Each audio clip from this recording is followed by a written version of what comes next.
dilihat di @fwd forum di YouTube. Dari yang ke-14 kita ada di sana.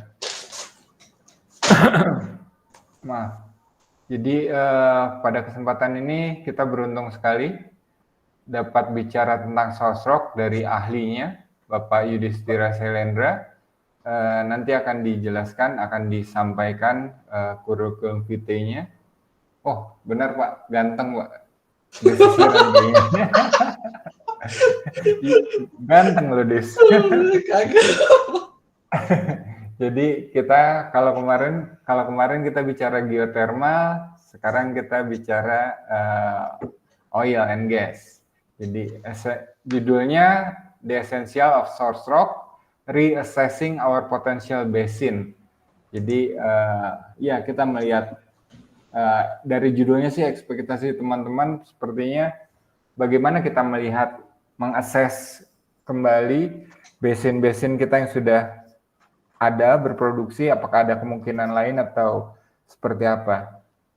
Jadi sistemnya dalam presentasi ini kita biasanya presentasi sampai jam 8.30, terus nanti 30 menit untuk diskusi, atau kita bisa juga potong di tengah jalan. Kalau ada pertanyaan langsung dipotong. Gimana Pak Yudhistira? Ya pengennya gimana Mas? Enaknya Silakan, langsung. Mas Ariel, gue ngikut yang sudah dibuat di FWD aja forumnya gimana gitu. Kalau mau langsung bebas, atau mau ada yang raise hand silakan gitu, langsung tanya, atau tunggu aku presentasi juga silakan. Ya, oke, kalau kayak gitu, jadi buat nanti kalau misalnya dalam perjalanan ada yang ingin ditanyakan, bisa ditulis di kolom chat, atau langsung aja raise hand. Saya bisa bantu nanti untuk nyetop Pak Yudis, kalau misalnya memungkinkan. Oke, saya pikir itu aja. Jadi ini sangat loose, maksudnya kita sangat santai di sini, nggak kaku lah. Maksudnya gimana enaknya aja nanti di bawahnya. Kalau mau dipotong mangga, kalau misalnya ternyata tanggung ya paling kita bilang nanti berikutnya. Oke, waktu dan tempat silakan Pak Dis. Oke. Mangga. Siap.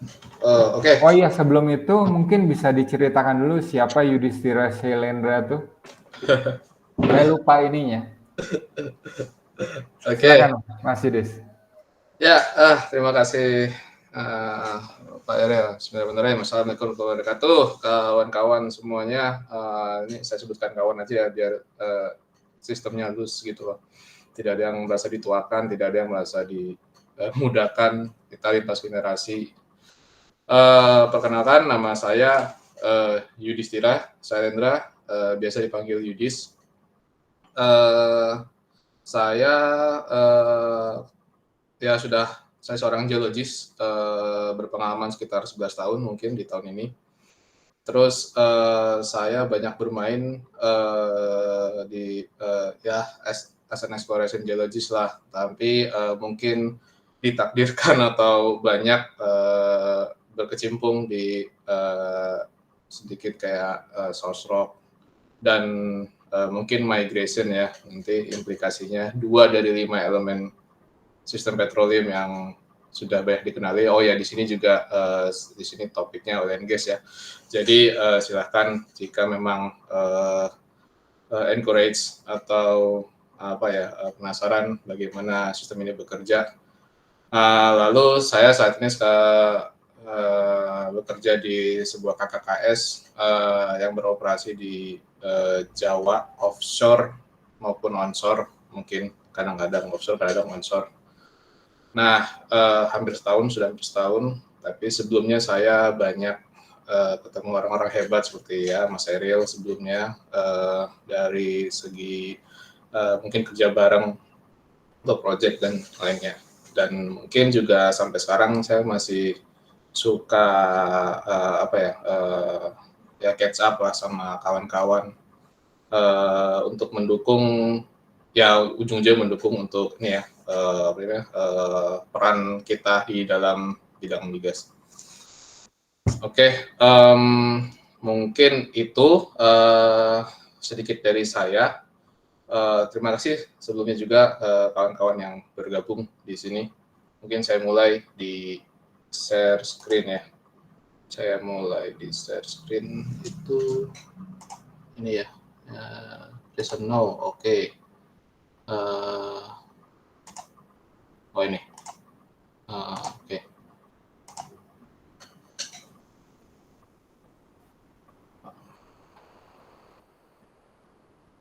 Oke, kelihatan kawan-kawan ya. Semoga Bisa di slideshow. siap. Nah, semoga terlihat Pak Ariel, kawan-kawan. Belum dis. Oh, serius lu? Oh. Belum slideshow. Oke, mungkin ini masalahnya nih. Ini karena Google Meet ya. View Itu sebelah kanan bawah itu nggak bisa. Slideshow yang kanan bawah dekat volume. Iya, ini udah. Nggak bisa, ini udah nih. Oh. Bentar. Ini ada kalau ini slideshow. Nah, nih. Ditukar.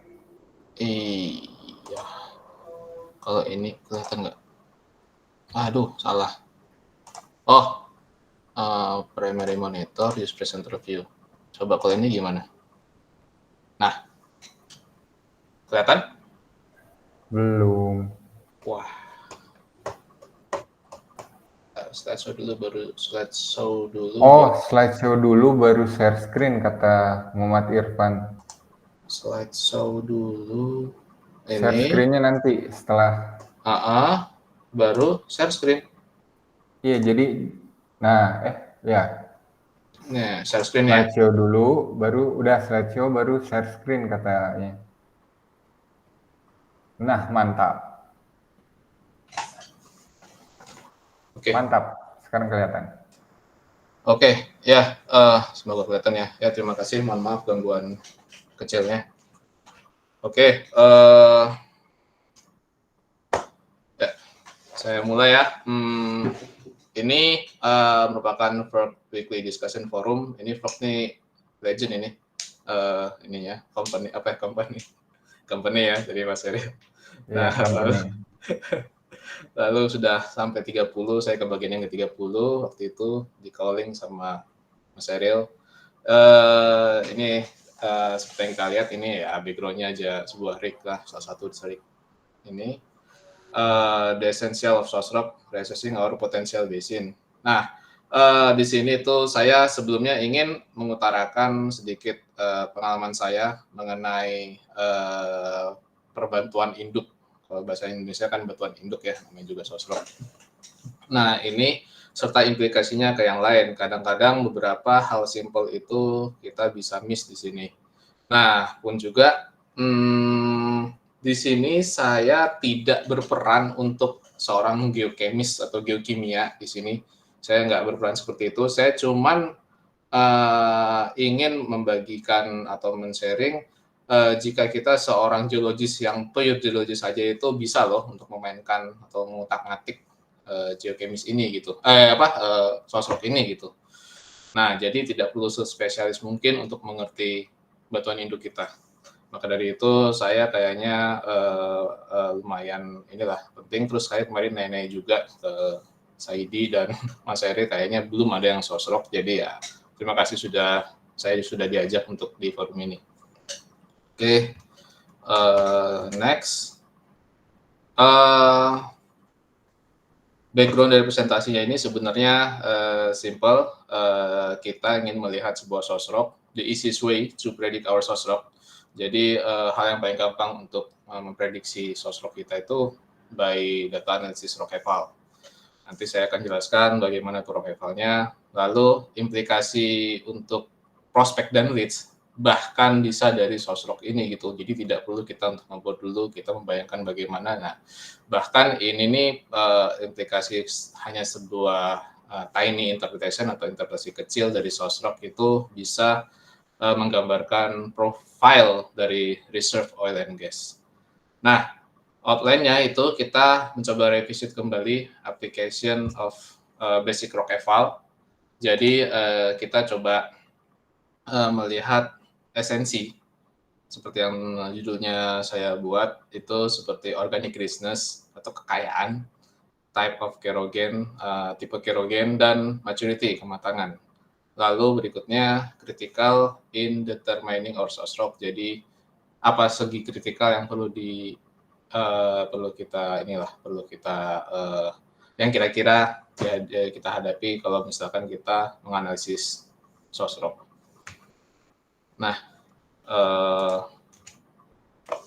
Why source rock? Mengapa batuan induk? Nah, batuan induk ini gambaran dari sistem petroleum. Misalkan kawan-kawan sini mungkin sedang bekerja di petroleum atau migas. Limanya itu pasti ada source, migration, reservoir, seal, dan trap gitu. Nah, 5 elements ini, misalkan kita mengerti source rock, kita akan mempunyai pengertian atau understanding about source dan migration. Jadi implikasi dari source ini pasti lebih jelasnya migration ya. Cuman di sini di forum ini mungkin saya coba mendedikasikan slide saya buat source dulu lah itu, karena ada hal simpel yang memang itu kritikal sebelum kita mengerti migration itu bagaimana. Nah, jadi ini lebih ke source rock-nya dulu, 1 dari 5 elemen. Namun kalau misalkan kita sudah mengerti source rock itu bagaimana, ya kita tuh setidaknya 2/5 untuk misalkan kita punya prospect dan leads, 2/5-nya itu kan source dan migration. Nah, itu tuh nanti ujung-ujungnya probable atau PG atau probable geology-nya berapa.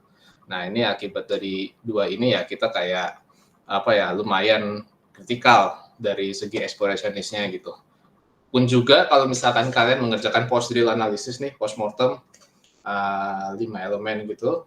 Nah, biasanya itu yang paling pertama itu biasanya apakah dia ada source-nya tidak gitu. Nah, jadi memang mungkin langkah awal kalau kita dapat blok, mungkin sekarang juga udah susah ya dapat blok karena memang udah mature semua. Nah, itu tuh kita bisa include-kan si source dan migration ini. Nah, di sini ada contoh Noble et al. Saya dapat dari Ron Noble papernya tahun 1997. Ini di bawahnya ada South Arjuna, Sunda, Cipunegara, Cibarang, Kepuh. Nah, ini nih basin-basin dan sub-basin yang ada di Jawa Barat Utara, baik itu onshore maupun offshore. Nah, itu mungkin company-nya itu dulu seperti Arco, Maxus, Yako. Nah, yang mungkin sekarang sudah banyak diambil seperti Pertamina gitu.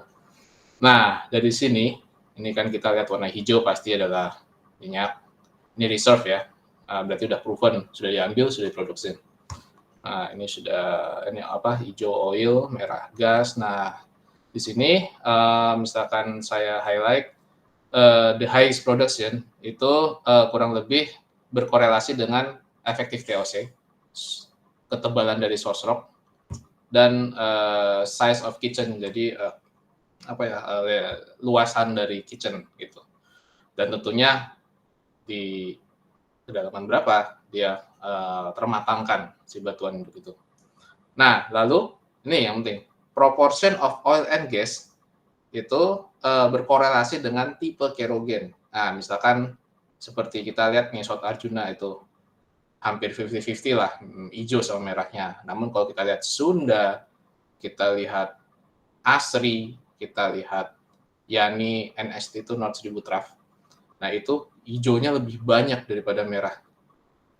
Bahkan Asri ini hijaunya banyak, merahnya cuma tipis di atas. Nah, ini adalah pengaruh dari tipe kerogen. Misalkan saya langsung loncat, mengapa? Karena di bagian sini banyak batuan induk yang lingkungan pengendapannya itu dari danau atau lakustrine. Di sini saya tidak mencoba untuk menyebutkan tipe 1, tipe 2, tipe 3 gitu. Cuman saya langsung lingkungan pengendapannya itu adalah danau. Nah, jika dia danau, dia akan mengekspel minyak, bisa kita lihat sini proporsi minyak atau hijaunya itu lebih banyak daripada yang warna merahnya yang gas. Nah, maka dari itu awalnya itu source rock, misalkan kita mau understanding source rock, ya kita juga harus mengetahui segi petroleum sistemnya itu bagaimana. Nah, untuk lebih akar, lebih atasnya lagi, kita harus tahu tektonostratigrafi di basin kita tuh bagusnya tuh play-nya tuh seperti apa dia, source-nya, lalu nanti reservoir itu di formasi mana atau di sekuen mana. Nah, jadi tektonostratigrafinya dulu yang kita harus mengertikan gitu, understanding kan. Nah, ini inti dari presentasi saya sekarang. Ini hydrocarbon generation and expulsion scheme atau skema pengenerasian hidrokarbon dan ekspulsi. Nah, pada awalnya itu petroleum, minyak, ya, saya anggap minyak ya, yang berliquid. Itu tuh dihasilkan mempunyai komposisi kalau kita punya analisis namanya bulk properties. Nah, itu tuh mempunyai unsur karbon C dan hidrogen H. Nah, lalu juga ada substrat-substrat pengikutnya seperti nitrogen, sulfur, dan oksigen yang biasanya diukur satuannya ppm.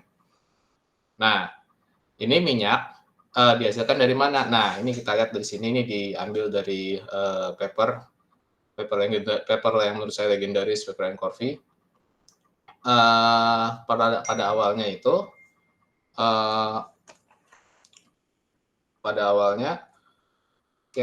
kita mendapatkan sampel untuk dianalisiskan. Itu kita punya namanya initial petroleum. Jadi kita tuh punya material minyak, tapi minyaknya ini minyak yang non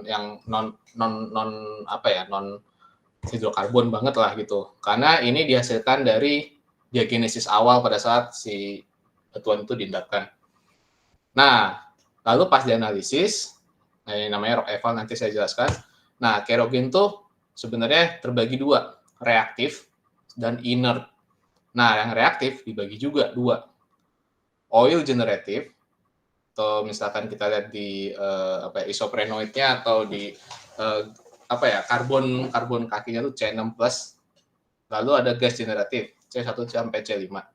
Nah, dikala dia sudah mulai generation, nah di sini mulai dia ada oil, dia yang initial petroleum ini nyatu sama reaktif oil generatif ini jadi oil. Nah, yang gas ya jadi gas. Nah, lalu misalkan dia dengan pada saat pengenerasian ini dia mulai generate lagi, punya kemampuan untuk menjadi gas. Nah, kalau yang inert, inert ini penting. Inert itu pokoknya karbon yang nggak bisa menghasilkan apa-apa. Nah, kalau udah terlalu mateng tuh jadinya pensil atau grafit sebenarnya. Ya, namanya grafit. Nah, pada saat itu, kritikalnya itu yang di garis putus-putus ini, kritikalnya tuh dia akan punya expelled petroleum quantities, yaitu oil. Nah, kalau misalkan dia jadi gas atau enggak, si oil ini akan matang lebih lama, bisa juga kemungkinan jadi gas. Nah, kotak ini sebenarnya di sumbu X itu dia itu melambangkan hydrogen index. Jadi ada namanya hydrogen index. Nanti pelan-pelan saya cerita untuk ini. Lalu di sini ada fraction of carbon total kerogen. Nah, makin tinggi HI ya, itu mengartikan reaktif kerogennya lebih banyak. Maka dari itu, oil generatif karbonnya itu pasti banyak nih, makin banyak HI. Gas generatif karbonnya juga banyak, namun inert karbonnya, jika dia itu reaktif kerogennya itu di bagian sini, atau HI-nya 200 ini, misalkan ya, itu inert karbonnya sebanyak ini nih. Jadi dia cuman dua dari kemampuan dia mengekspulsikan hidrokarbon itu cuma 20% dari semuanya si batuan induk tersebut bisa expel. karena inert carbon ini. Nah, kotak ini menimbulkan pertanyaan. Semua HI, nilai HI itu diprofilkan menggenerasikan oil yang lebih banyak oil daripada gas nih. Misalkan 200 pun atau 300 pun tuh pasti minyaknya yang warna hijau lebih banyak daripada gas. Maka kenapa kita punya istilah oil prone atau gas prone? Nah, padahal kita punya kemampuan nih. Reaktif karbonnya misalkan kita 300 di sini. Nah, dia itu generatif yang bisa gue bisa nih mengeksekusikan hidrokarbon untuk minyak tuh segini, gasnya segini. Nah, tentunya kan minyak lebih banyak. Lalu kenapa masih tetap ada oil prone dan gas prone? Nah, itulah peran si inert ini. Nah, inert carbon itu mengartikan adsorption, atau pada saat dia itu mau ekspulsi ke luar, sama si inert itu disekat-sekat lah. Lu nggak boleh keluar, lu nggak boleh keluar, lu nggak boleh keluar.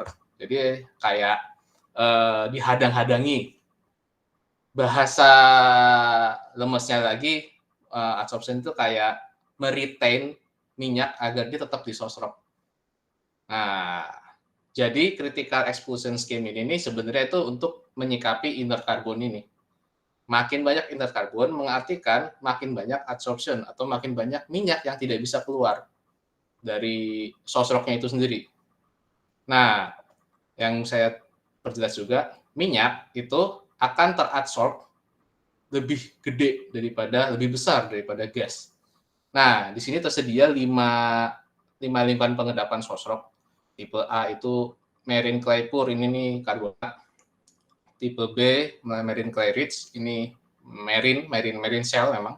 Tipe C itu lacustrine, yang danau. Tipe D itu deltaic, kita ngomong deltaic baik sini. Tipe F ini udahlah, ini deltaic yang nggak akan bisa jadi minyak gitu. Nah, rumusnya itu sebenarnya expulsion atau yang kritikal ini nih, yaitu hidrokarbon hasil generatif karbon, yaitu yang kemampuan dia bisa menghasilkan oil yang lebih besar ini, dikurangin sorption tuh ini, sorption profile-nya nih. Ini garis X-nya temperatur ya, dari horizontal X-nya. Nah, Y-nya itu fraksi penyerapan yang direpresentatifkan oleh inert tadi. Mari kita lihat ini minyaknya, untuk dia bisa, si inert karbonnya itu bisa menyerap minyaknya itu lebih banyak tuh oilnya daripada gas. Jadi apapun dia minyaknya itu keluar, nah pada saat itu dia punya kecenderungan sorption-nya itu banyak nih, sorption profile-nya yang ini banyak. Nah, hasilnya nih expulsion nih. Ini misalkan ini 100, 130 sampai 2,5 ya profilnya nih. Nah, jadinya ya kemampuan dia menggenerasikan dikurangin sorption profile itu sama dengan expulsion profile. Expulsion profile itu ya ini minyaknya ini nih. Nah, kalau misalnya kita tadi balik ke cekungan Asri, cekungan Sunda, cekungan apalagi ya NIST North Tribute Trough tadi ya ini itu sebagai contoh. Nah, itu tuh dia multiple sosrok sebenarnya. Cuman yang paling dominan tuh lacustrine.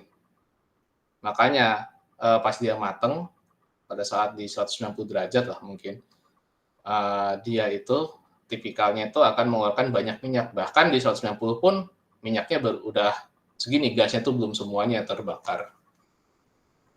Ini adalah skema hydrocarbon generation yang menurut saya itu masih berdasarkan paper, tapi sebenarnya banyak sekali orang-orang membuat publikasi, apalagi tahun 80-90 pada saat puncaknya kita dapat gentle anticline, lalu di bore dapat.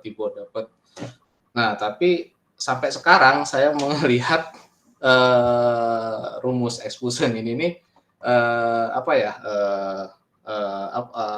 ada proven gitu, terbukti dari mana pada saat kita melihat eksplorasi MNK atau shale gas atau shale oil gitu. Itu tuh kita masih lihat tuh minyaknya tuh di dalam sosroknya itu. Karena apa? Karena ini tadi ada beberapa inert profile yang bisa mengadsorb tersebut. Pun juga ditambah memang kemampuan hidrokarbon di lapangan migas shale gas atau shale oil di luar sana ya. Di luar sana kita mah jelek.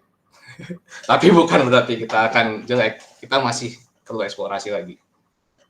Oke. Nah, FAQ atau frequently asked question. Oke, ya silakan Mas Eril. Boleh potong nggak tadi yang inert itu menarik. Ya. Jadi lebih banyak oil yang ketahan daripada gas kan tadi dinyatakan itu ya. Iya betul Mas Eril. Jadi maksudnya ya kita kan misalnya yang sampai migrasi itu paling cuma 20% ya. Maksudnya bahkan 10% atau 5% bisa itu. 10%. Jadi sebenarnya kita masih banyak potensi shale oil sebenarnya. Potensi shale oil iya, cuman Ada kalau karena inertnya tadi kan maksudnya. Cuman play inert carbon ini lapangan-lapangan misalnya kita menyebutkan dia itu, kita mau lebih going deeper gitu ke bawah, pasti kita akan menemukan beda fase sama yang di atas. Yang di atas tuh kan ya udah yang paling ujung minyak lah, pokoknya minyak atau apa, atau misalkan dia udah gas window atau udah terlalu matang, dia udah jadi gas. Nah makin ke bawah itu kita akan misalkan di sosroknya ya, kita sosrok tuh di petrografiin tuh, kita lihat itu masih banyak tuh minyak-minyak yang tersisa seenggaknya gitu, Mas, yang masih tertahan gitu. Cuman juga kita harus lihat nih lingkungan pengendapannya bagaimana juga gitu. Oke. Iya, maksudnya saya cuman ini aja mikir, ya saya tertarik yang masalah inert tadi, yang menahan oil lebih banyak daripada dia menahan gas. Ya menarik aja untuk kita diskusi lebih lanjut. Maksudnya kalau masalah frackingnya nanti belakangan lah, paling nggak potensinya aja. Kalau frackingnya mungkin ya itu kebetulan bidang saya, itu lain cerita nanti. Iya. Jadi Malah kalau MNK potensinya ada, itu yang pengen saya angkat lain. Iya, malah yang MNK itu yang paling utama ya fracking. Kalau misalkan fracking yang nggak benar, ngapain sampai ada potensi segala lu fracking gitu. Iya. Jadi, nanti itu saya yang diskusi nanti masalah frackingnya. Baik. Oke, silakan Mas. Terima kasih. Ya, sama-sama Mas Adil. Nah, ini misalkan kawan-kawan di dunia perkuliahan pasti suka banget nih mengassessment sosrok itu terus ditanyakan atau ada slide tentang frequently asked question of sosrok. Apakah batuan induk itu mempunyai organic matter? Organic matter itu berarti material kerogen ya, artinya material apa ya? Ya kerogen itu sebuah material organik yang mempunyai kapasitas jika dia itu terburialkan atau dia udah matang, dia bisa menghasilkan hidrokarbon. Nah, apakah organic matter kita itu akan mengenerate oil atau gas? Lalu yang kedua, akankah sosrok kita itu akan mengenerate minyak, gas, atau dua-duanya, atau bahkan tidak ada? Nah, yang ketiga, apakah sudah termatangkan secara cukup untuk menggenerasikan hidrokarbon, baik itu minyak atau gas? Nah, yang kelima, apakah batuan induk kita signifikan, enough, atau cukup signifikan untuk melakukan ekspulsi? Nah, bisa dijawab dengan ini, di rock eval nih. Gampangnya itu rock eval. Dari yang misalkan dia organic business atau organic matter-nya banyak atau tidak, bisa kita lihat dari TOC 1S2. Di sini minornya saya warna birukan, depositional environment. Ya, 1. Akankah kita punya source rock untuk mengenerate oil atau gas atau keduanya? Ini yang kita harus analisis pertama, bahkan depositional environment. HI, OI, S2, nanti saya jelaskan di akhir.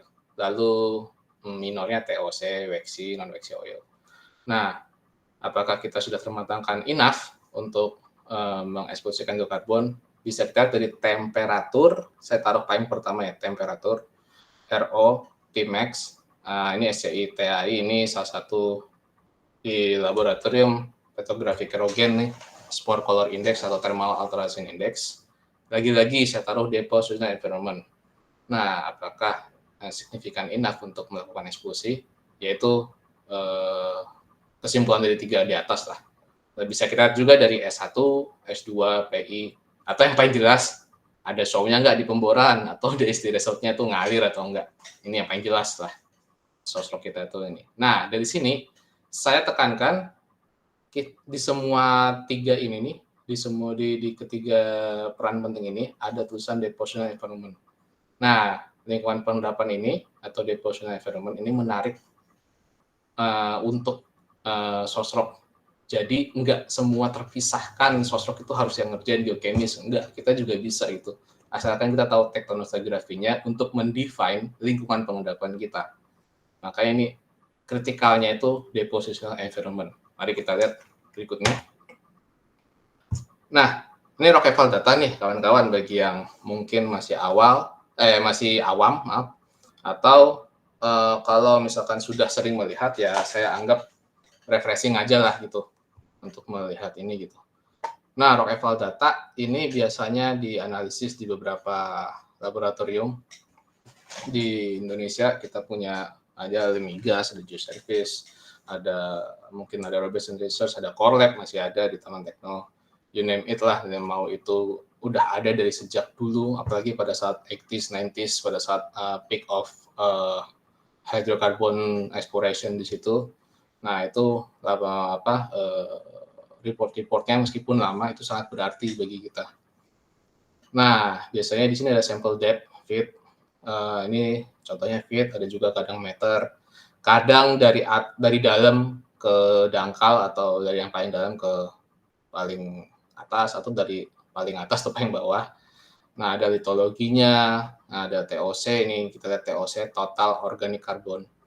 S1, S2, S3, Tmax, production index, ada namanya potential yield, hydrogen index, dan oxygen index.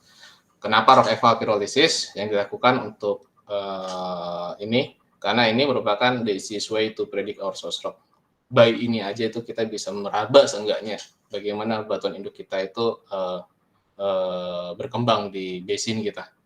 Nah, lalu dalam analisisnya itu hanya small samples, 100 mg, low cost tergantung perusahaannya, kadang-kadang $100 sampai $200. Nah, ini yang penting juga rapid analysis, hanya 20 menitan. Nah, ini akan mempunyai result. Nah, ini juga ada analisis terpisah yaitu RO di sini. Dia itu ada mean RO average, lalu minimum, maksimum, standard deviation, dan lain-lain. Nah, ini alat saya ambil dari Peters, webinar Peters mungkin lebih tepatnya. Lalu dijelaskan nih alatnya sedikit, saya jelaskan secara cepat saja. Pertama kita taruh rock sample di sini namanya tungku pyrolysis, lalu diatur programnya. Nah, lalu kita dapat nih yang paling penting dari analisis ini adalah yang pertama itu kita akan dapat S1 itu konten isinya itu free atau volatile hydrocarbons dalam sampel sebelum pyrolysis, sebelum dianalisis. Jadi yang tadi saya bilang ada minyak meskipun itu sangat-sangat sedikit pada saat yang terjadi itu minyaknya pada saat di awal-awal diagenesa. Nah, lalu yang penting S2. Nah, S2 ini mengartikan volume dari hydrocarbons. Jadi pada saat dia dipanaskan di tungku ini, nah, S2 ini mempunyai arti volume dari hidrokarbons pada saat pyrolysis thermal. Nah, S3 ini biasanya merupakan CO2 atau karbon dioksida yang tertrap pada saat analisis Rockefeller ini. Pada saat thermal breakdown juga, jadi dia trapping CO2-nya itu akan terukur. Nah, kadang-kadang di mentahannya itu ada tertulis S4. S4 itu ya inert tadi, total residual carbon content tadi, yang memang nggak punya potensi untuk mengenerasikan hidrokarbon. Nah, tadi saya sebutkan ada HI, ada OI. Nah, HI itu paralel sama S2. Hydrogen index ya HI ya, maaf. Hydrogen index itu paralel sama S2. Jadi HI itu sama dengan S2 per TOC dikali 100. Nah, oxygen index atau OI ini S3 yang tadi trap CO2 ini per TOC, total organic carbon ya, jadi karbon yang ada di batuan kita. Nah, itu dikali 100. Nah, ini menarik nih nanti untuk kita utak-atik bagaimana hasilnya. Nah, total organic carbon bagi teman-teman yang mungkin sedang mengerjakan analisis lah ya, geokimia gitu, kita biasa melihat Peters and Casa, Kenneth Peters dan Mary Casa tahun 1994 itu di Magun Endo bukunya. Nah, itu tuh membuat tabel TOC 0 sampai 0,5, pur, lalu fair-nya itu setengah sampai 1. Nah, bisa kita lihat sini lah. Nah, namun pada saat Peters webinar tahun 2020 bisa kalian lihat di YouTube-nya Basin and Petroleum System Modeling, itu Kenneth Peters kalau nggak salah lecture 3 tentang TOC. Dia itu mengatakan ini dicoret sama dia sendiri nih, kalau pur itu sebenarnya di bawah 1% TOC itu pur. 1% TOC itu pur. Maaf, setengah ya. Tapi ini pas pada saat fair itu dia dihitung dari 1 yang awalnya itu setengah. Nah, jadi sebenarnya itu fair-nya itu kalau saya bilang tuh fair-nya itu di 1 sampai 2% TOC. Nah, kalau di bawah 1 udah pur lah ini. Nah, ini good-nya itu 2 sampai 3, very good-nya 3 sampai 4, excellent-nya itu 4 gitu. Nah, ini juga kadang-kadang ada S1 S2-nya mungkin hampir sama aja, tapi nanti kita lihat aplikasinya itu bagaimana hubungannya sama potensi sosro kita. Nah, ini Peters di webinarnya sendiri nih yang mengutarakan hal seperti ini. Nah, tadi kan saya sebutkan ada reaktif kerogen tuh. Apakah semua sosro mau itu TOC-nya pur, fair, good, very good itu akan punya kapabilitas untuk ekspulsikan hidrokarbon lah ujung-ujungnya itu. Nah, ternyata sebagai prasyarat minimum untuk continuous kerogen network atau kita bisa intinya kita punya klaster rumah yang itu bisa memfasilitasi untuk dia itu keluar minyaknya itu jika matang bisa expel itu tuh masing-masing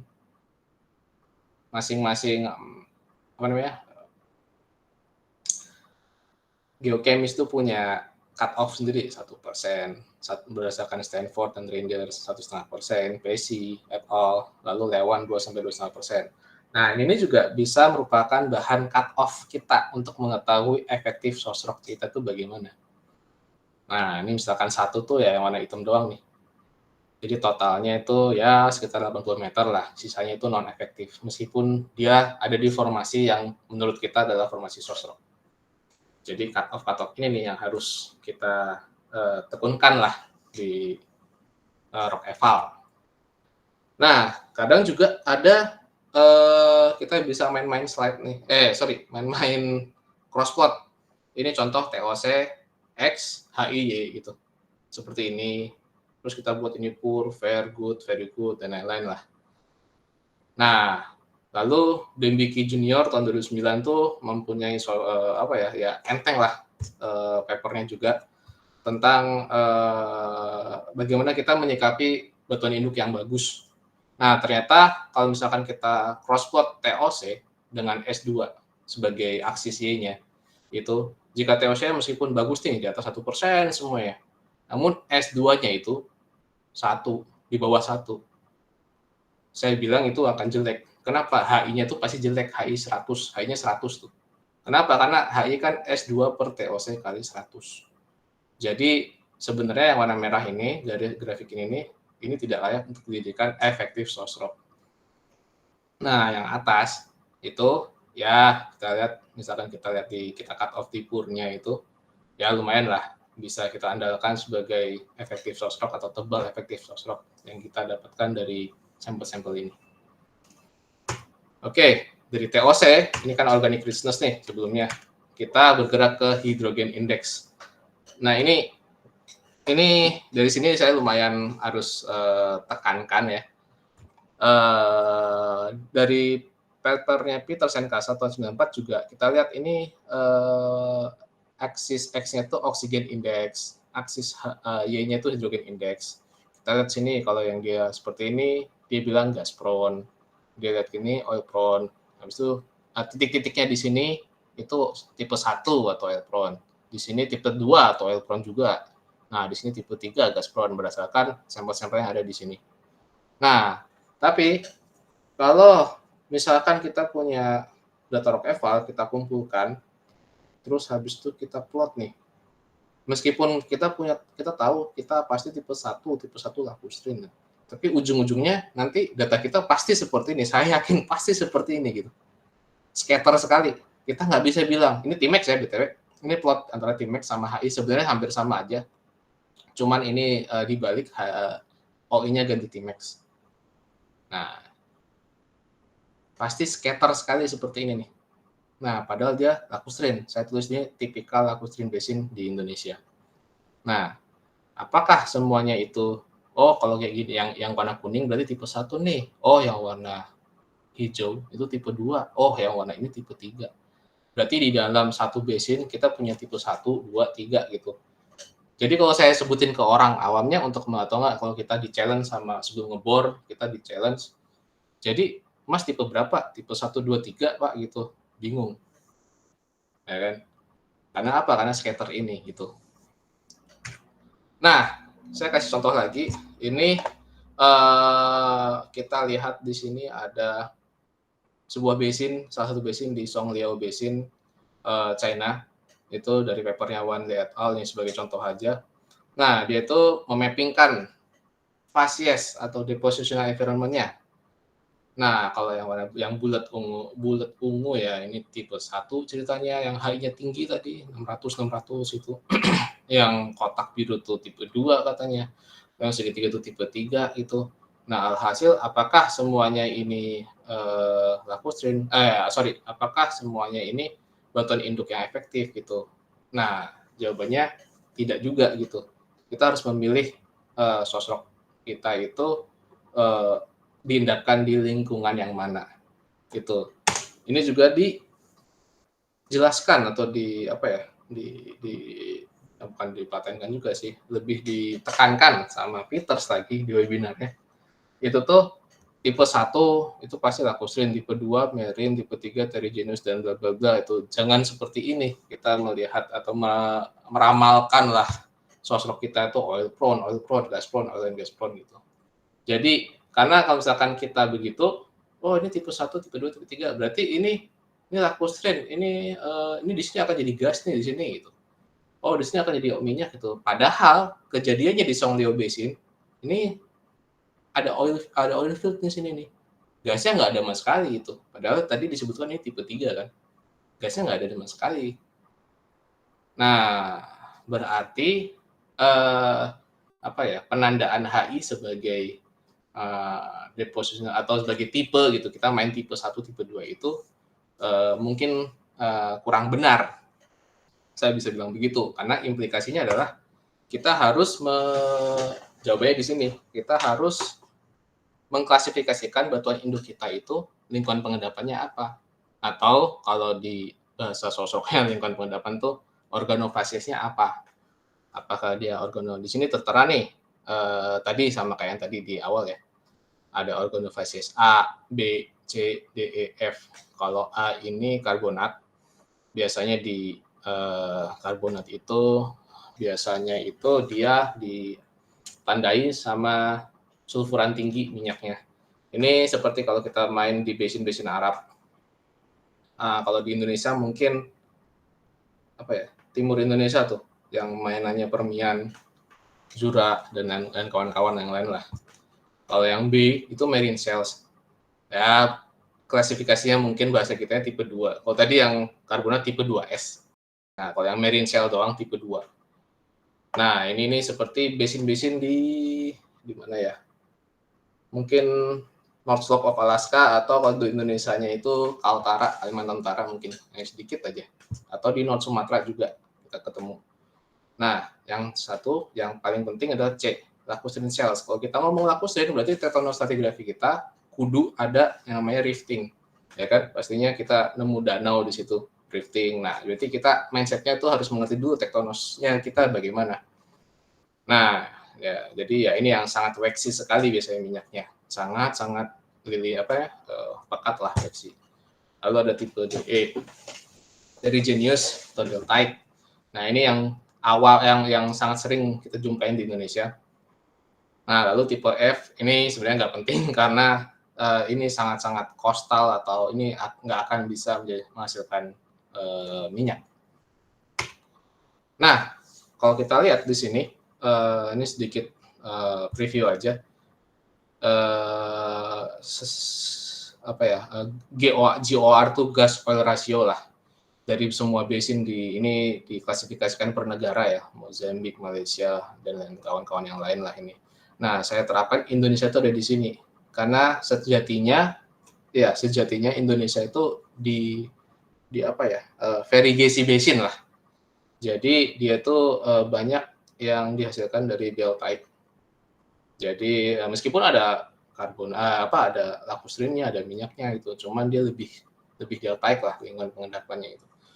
Jangan salah, kita kalau deltaic itu meskipun misalkan kita ligninnya ini akan menghasilkan gas. Nah, namun di daun-daunannya itu, di atasnya di cuticular wax-nya itu, nah dia itu jika terbusukkan, terendapkan, nah dia akan menghasilkan minyak nih dengan rantai karbon yang lumayan tinggi, C28H58 di sini lah. Jadi meskipun kita ferigesi basin, tapi delta kita itu sebenarnya punya potensi untuk menghasilkan minyak. Itu yang perlu kita tanamkan sebagai seorang exploration lah gitu. Jadi nggak semuanya tuh delta itu adalah gas. Nah, biasanya ini kita suka membuat geokimia logs atau log geokimia seperti ini, ada TOC per depth ya, ini depth biasanya. TOC 1S2, lalu type-nya, maturity-nya itu di sini saya sebutkan sampelnya itu very cold product atau lingkungnya itu deltaic. Nah, kalau kalian lihat sini, kawan-kawan tuh akan melihat pada saat dia sudah mulai panas, pada saat dia sudah mulai matang, early mature lah, saya bisa bilang gitu. Nah, itu diikuti oleh percentage TOC yang semakin menurun dan nilai HI yang semakin menurun juga. Nah, jadi kalau yang merah ini mulai matang dikit lah gitu.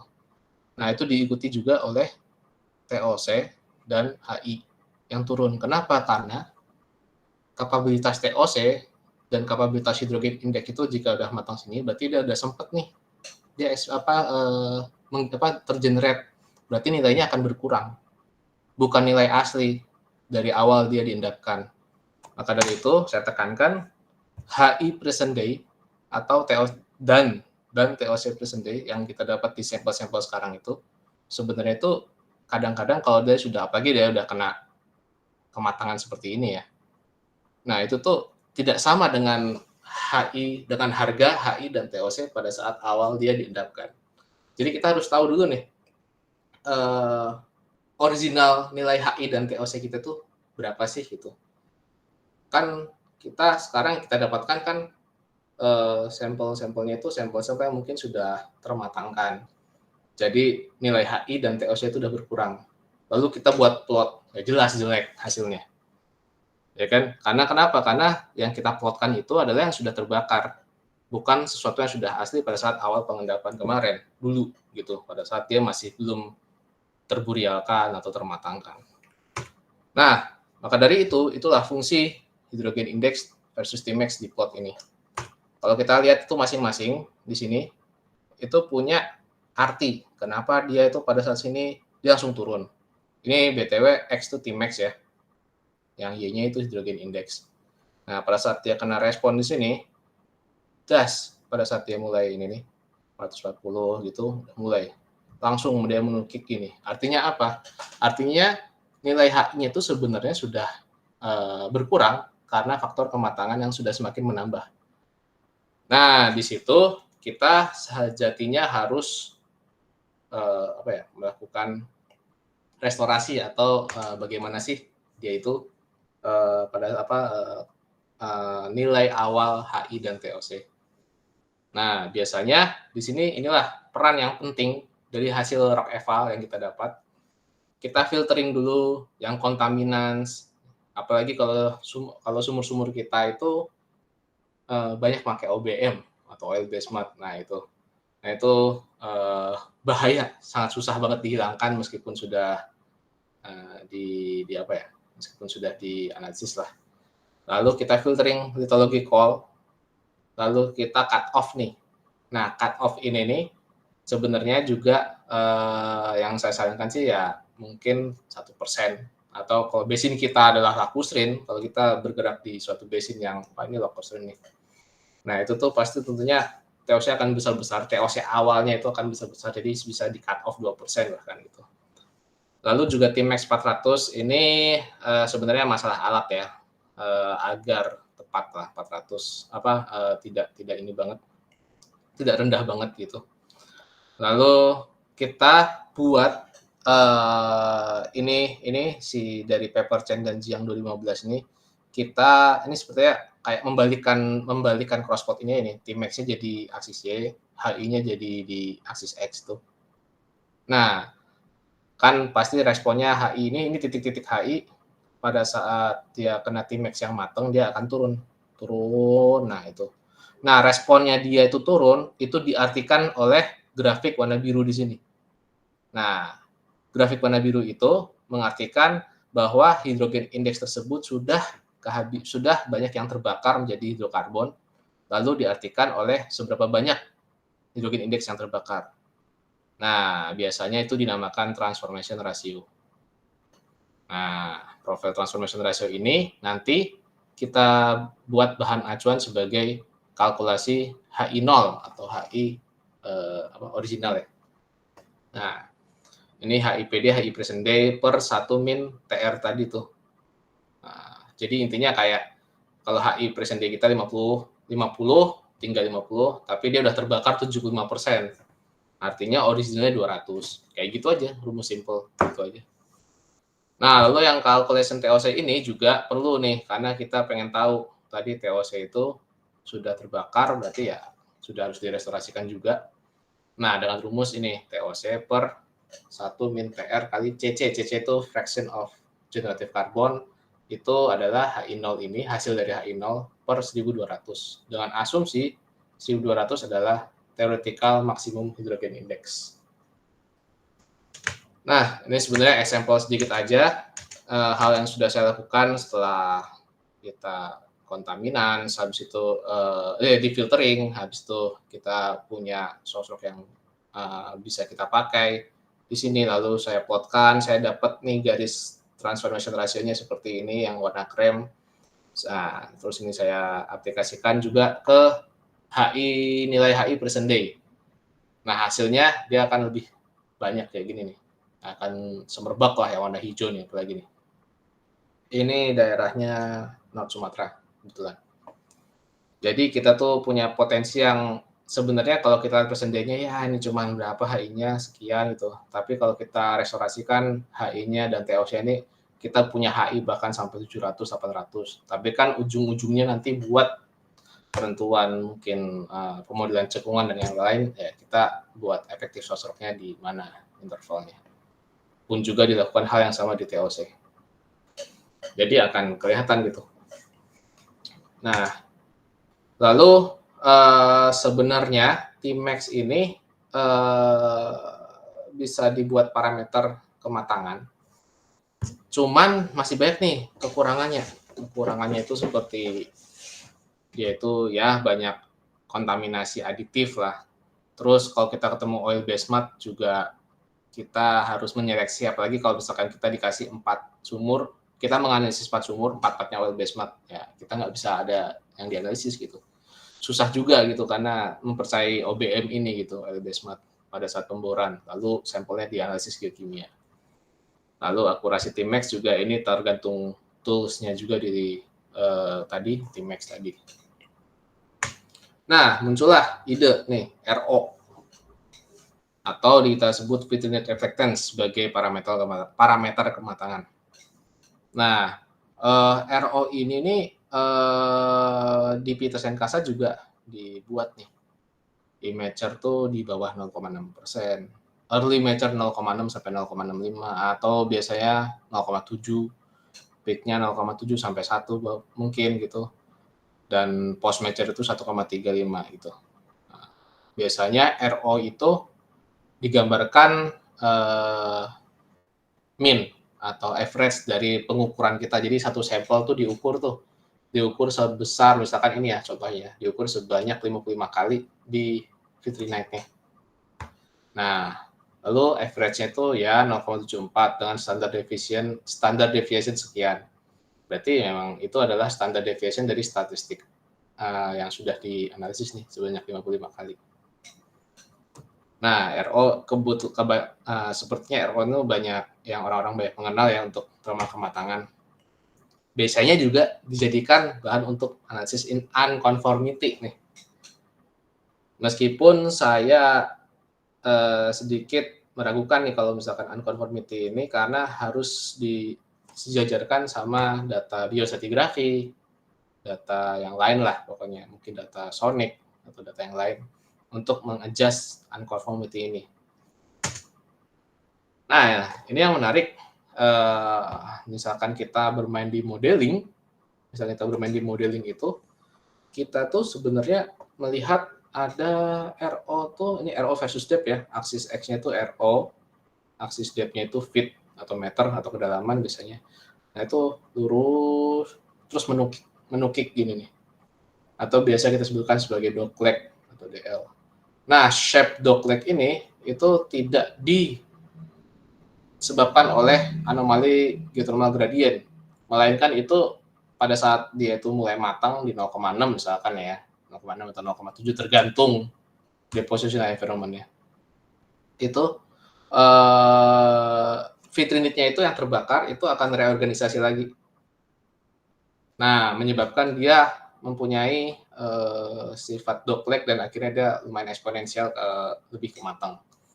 Nah, masalahnya biasanya pada saat kita analisis nih seperti ini. Nah, kita bisa pakai kalibrasi yang warna merah. Cas, oh nih bagus nih. Yang biru coba. Oh, yang biru juga lumayan, yang hitam juga. Nah, masalahnya nanti orang kalau ditanya matangnya di RO berapa? 0,5 atau 0,6 misalkan, 0,6. 0,6 berdasarkan apa? Berdasarkan Swain-Burnham. Ini Mas tipikal ini ya, pilihan-pilihan mengkalibrasikan RO di pemodelan cekungan ya, misalkan. Nah, itu 0,6 tuh di kedalaman 7.000. Tapi kalau isi persen RO di kedalaman yang lebih dalam lagi 10.000 mungkin. Nah, kecenderungan itu tuh membuat kita tuh mempunyai masalah bagaimana kita mendeterminasi level maturity yang baik. Kita pakai isi persen RO atau kita pakai bisin persen RO. Nah, jadi karena kita banyak pilihan untuk calibrate, jadi kita bingung kita pakai yang mana yang lebih bagus. Nah, itu yang mengartikan bahwa RO thermal parameters ini sebenarnya banyak nih, variatif banget nih sebagai kalibrasinya itu. Tadi Swain-Burnham, Desine RO, RO dan lain-lain lah itu. Padahal masing-masing organofasies tadi lingkungan pengendapan tadi itu mempunyai transformation rate yang berbeda. Misalkan dia lakusin pasti pada saat dia matang tadi naik lebih cepat. Kalau deltaic beda lagi. Kalau marine shell, kalau karbonat beda lagi dan yang lain. Nah, karena dia yang ketiga mungkin karena dia vitrinite, dia dianalisis di vitrinite aja itu tuh itu kan salah satu jenis material organik ya, vitrinite itu tuh jarang ditemukan di kerogen tipe 2 atau tipe 1 gitu. Kita perlu ingat bahwa sosrok kita itu kan mempunyai consist of group of mineral lah gitu. Jadi nggak cuma vitrinite, ada alginite. Itu yang lebih lakusin lah, alginite itu ada lignite, ada vitrinite, ada ya, anggota-anggota sapropelic yang lain lah. Nah, maka dari itu yang lebih tepat RO mungkin sebagai thermal parameters bagus, cuman yang lebih bagus lagi bahwa kita mengadjust parameter thermal itu berdasarkan temperatur. Nah, temperaturnya itu adalah kita lihat nih, misalkan Tissot et al. Tahun 74, older concept of oil and gas window itu si Tissot ini pada saat dulu itu sudah membuat perspektif yang paten bahwa semua kerogen, apapun kerogennya, akan tergenerasi secara serentak pada saat dia itu mungkin di kedalaman 2 km atau di kedalaman berapa ya? Atau di RO 0,6 tadi, dia akan secara serentak akan termatangkan lah gitu. Nah, nyatanya masing-masing lingkungan pengendapan itu mempunyai respon untuk mengeksplosikan hidrokarbon pada saat temperatur yang berbeda. Nah, misalkan tipe A tadi yang tipe karbonat itu, dia itu di kedalaman 100 derajat, di temperatur 100 derajat itu dia bisa pertama kali expel minyak. Lalu diikuti oleh marine cells, diikuti oleh lacustrine di sekitar 120 derajat, tipe DE di deltaic tadi, dan tipe F yang lebih gas lah gitu. Nah, cut off-nya itu temperatur. Maka dari itu saya lebih tekankan bahwa temperatur itu sebagai thermal parameters lebih tepat, yang paling tepat bahkan gitu. Nah, ini saya coba nih membuat temperatur versus transformation ratio juga yang tadi yang bisa kita sebutkan sudah seberapa persen source rock itu sudah terbakarkan lah gitu. Nah, dengan kita cut off misalkan tadi yang warna yang source rock karbonat tuh saya tulis yang warna biru nih di 100 derajat, lalu di 110 derajat, di 120 derajat untuk lacustrine tadi kan. Nah, itu di sini menunjukkan bahwa organofases yang lebih oil itu akan mengeksplosikan hidrokarbon yang lebih cepat pada saat dia terbakarkan sekitar 15% TR dibandingkan yang dia itu gas prone 33%. Nah, sebenarnya itu implikasinya apa? Nah, a quick look interpretation kita untuk mendeterminasi itu sebenarnya kalau mau lebih cepat-cepatan ya itu ya by geothermal gradient atau suhu si well kita itu dapatnya apa gitu. Lalu kita buat geothermal gradientnya. As simple as that aja gitu, kita nggak perlu sampai data geokimia, data operation aja kita, data operation di sumur-sumur kita itu tadi misalkan 100 derajat, source rock kita misalkan lacustrine di 100 derajat kira-kira udah matang belum, masih bawah lagi di sekitar 120 derajat. Nah, lalu 120 derajat itu merupakan cut off buat lacustrine misalkan seperti itu. Jadi quick look-nya itu ya dari geothermal gradient, apalagi geothermal gradientnya di guiding dari data DST atau temperatur dari DST. Lalu kita buat tuh geothermal gradientnya. Nah, jadi nggak usah data geokimia juga, kita bisa tahu kira-kira kematangan kita tuh kematangan di source rock kita tuh di level berapa. Tapi beberapa orang-orang itu sudah terbrainwash kalau misalkan kematangan itu dari analisis source rock harus dari RO. Nah, makanya tetap juga nih dibuat sama ini Zhonghe tahun 2016 dibuat juga nih ya kalau misalkan dia 0,6 ya lumayan matang lah. Jadi kan kalau delta kan tadi 33% ya sekitar sinilah gitu 0,8%. Atau juga dari DMBK Junior nih udah nih onset of significant hydrocarbon generation for kerogen type gitu.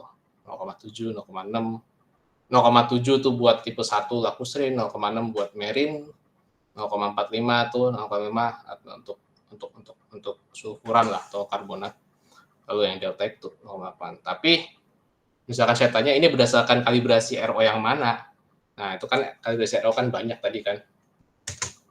Nah, saya sih tidak banyak merekomendasikan, kalau perlu dibuatkan dulu tuh ininya ekuivalensinya. Nah, ini mungkin sedikit dari saya, sedikit lagi nih mungkin tinggal ya 2 slide lagi lah mungkin. Saya melihat kritikal untuk expulsion seperti ini. Misalkan di baris kiri ini reach source rock, di baris kanan lean source rock. So reach itu 2,5% TOC, lean itu 0,5% TOC.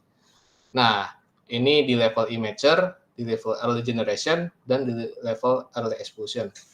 Kalau imager ini kita lihat ini tuh porosity ya, porosity yang SO itu saturated oil di dalam kerogennya tersebut. Pada saat imager ya jelas masing-masing rich dan lean source rock tersebut masih belum ada yang saturated nih, masih 0% nih SO-nya.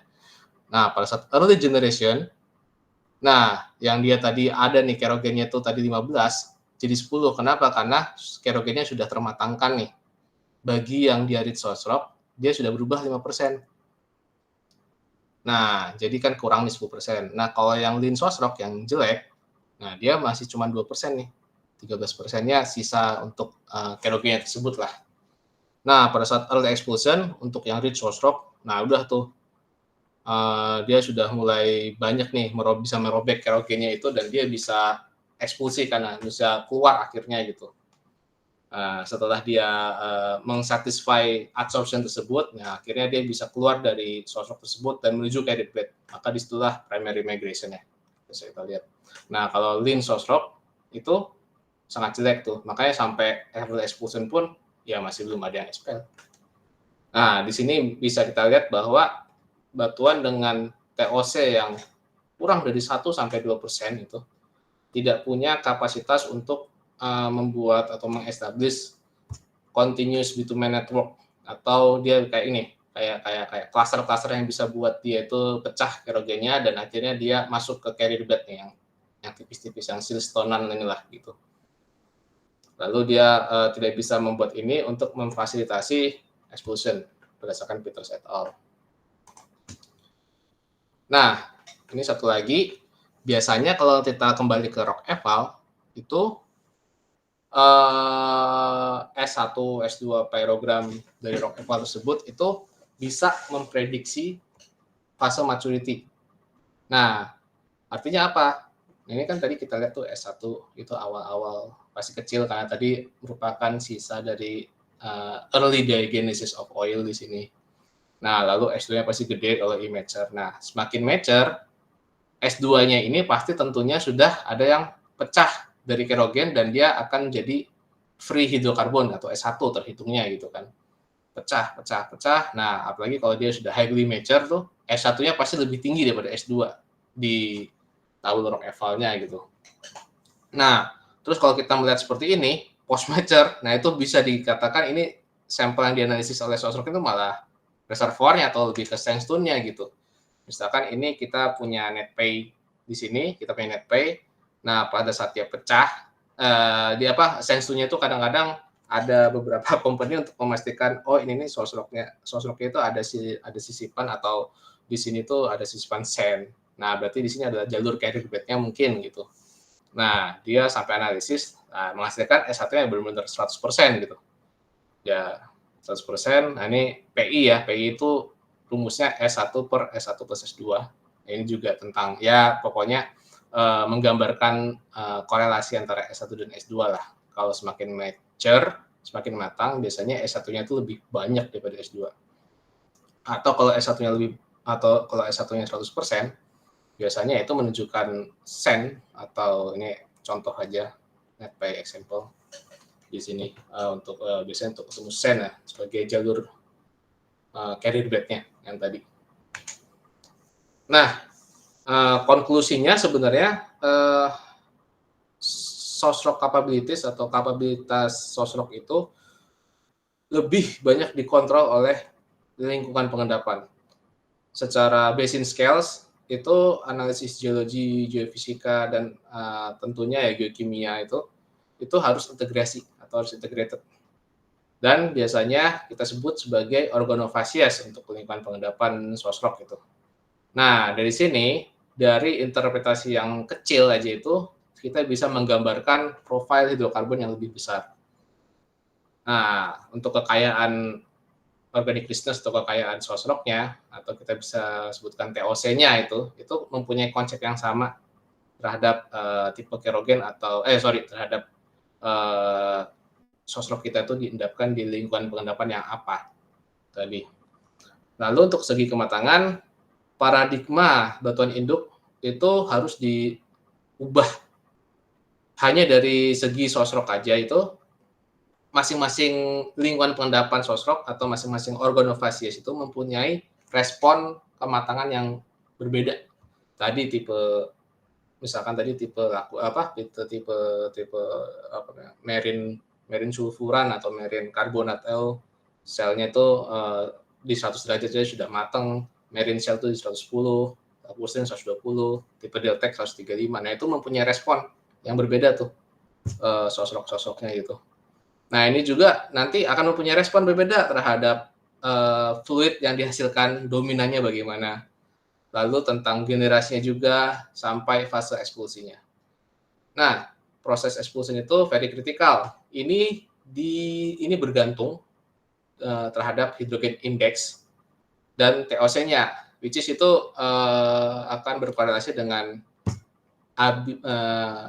kerogen ability of adsorption atau tadi yang inertnya berfungsi untuk menyekat hidrokarbon tersebut gitu. Nah, best practice untuk memodelkan expulsion itu ya tentunya basic modeling, analisis atau pemodelan cekungan. Mungkin untuk further talks itu di sini saya cuman ngomongin tentang sosrok.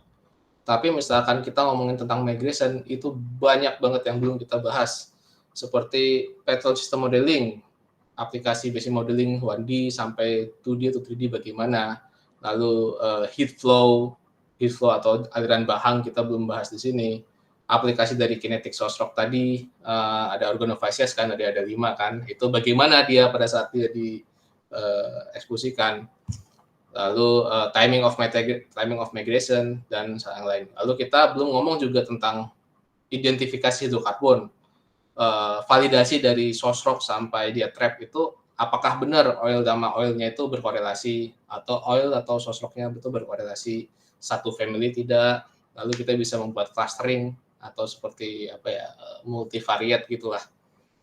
Lalu top down pattern system analysis, apakah benar minyak kita itu mempunyai fase kita bisa memprediksi nih, meskipun kita tipe Lacustrine, kita tipe deltaik, itu tuh dia itu di trap itu tuh jadinya minyak atau gas. Nah, kita bisa banyak berbincang di sini. Lalu kita berdasarkan gas oil ratio juga, predicting fluid tadi yang seperti saya jelaskan dan yang lain lah. Lalu tentunya implikasinya terhadap prospek dan leads kita, itu play konsep kita bagaimana, lalu hubungan sama pattern system chart, lalu adanya juga Gusau model nih, aplikasinya Gusau model, lalu trap kita tuh yang sudah banyak ada di jebakan-jebakan hidrokarbon tuh kira-kira kenapa jadi minyak, kenapa jadi gas, padahal sosrok kita tuh mungkin tadi merin, mungkin tadi Lacustrine atau deltaik. Nah, kita belum membahas ini nih, karena ini harusnya itu banyak membahas seperti banyak membahas tentang migration-nya itu.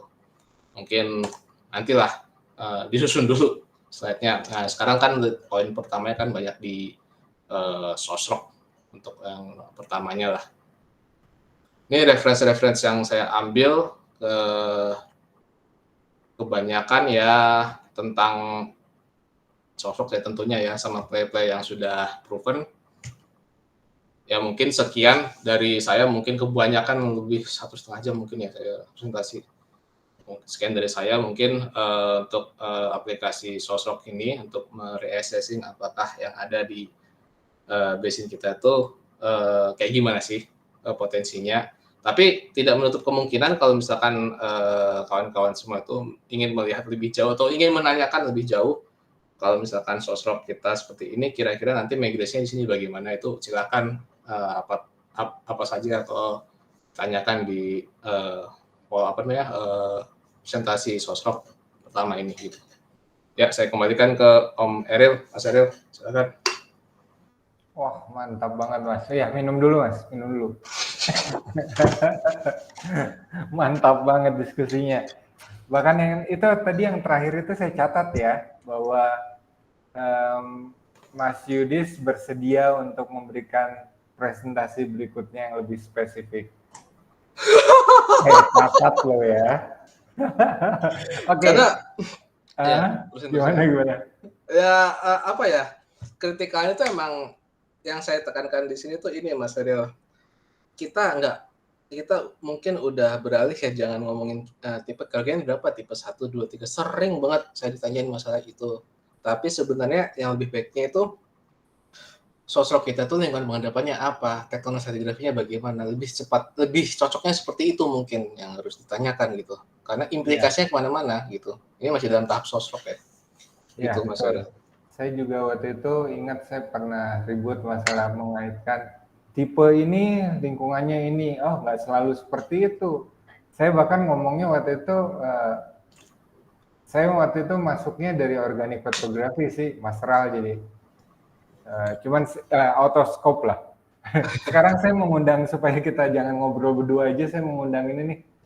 Mengundang teman-teman, silakan kalau misalnya ada pertanyaan, mangga. Bingung juga mungkin ditanyain, aduh ini apa sih gitu. Silakan, yang di sini kan ada banyak, silakan kalau misalnya ada pertanyaan, baik tadi materi yang dipresentasikan maupun materi yang kira-kira, nah ini ada, nah silakan aja disampaikan langsung atau bisa saya bacakan aja ya. Iya, silakan. Dari ini Mas mungkin ya, Regian Ahmad Kalis. Ya. Untuk modeling, kalau tidak ada data RO di well terdekat, gimana Kang? Ini. Silakan.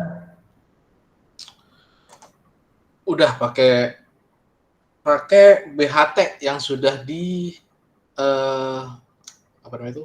Yang sudah dikoreksikan. Jadi atau enggak di misalkan bisin kita Frontier misalkan ya. Saya nggak tahu Frontier sekarang mana lagi di Indonesia selain di timur Indonesia gitu. Nah, misalkan kayak gitu, kita tahu tuh kan banyak tuh misalkan basin kita itu geothermal gradiennya berapa per 100 feet atau berapa per 100 meter gitu. Nah, atau enggak misalkan kalian atau Mas Rezian itu sedang mengerjakan sumur apa, sumurnya itu ada BHT-nya enggak? Nah, sumur ada BHT-nya atau misalkan di-tested atau digestikan gitu. Nah, biasanya ada tuh informasi temperatur di situ. Nah, informasi temperatur tersebut itu kira-kira kita harus tahu dulu kan tadi lingkungan pengendapannya itu apa, itu lingkungan pengendapan sosoknya itu misalkan lacustrine kayak atau marine. Nah, itu tuh misalkan marine tadi tuh yang saya terapkan di sini tuh, saya tadi itu caranya ini ya. Stop, saya ini, lalu saya share screen. Nah,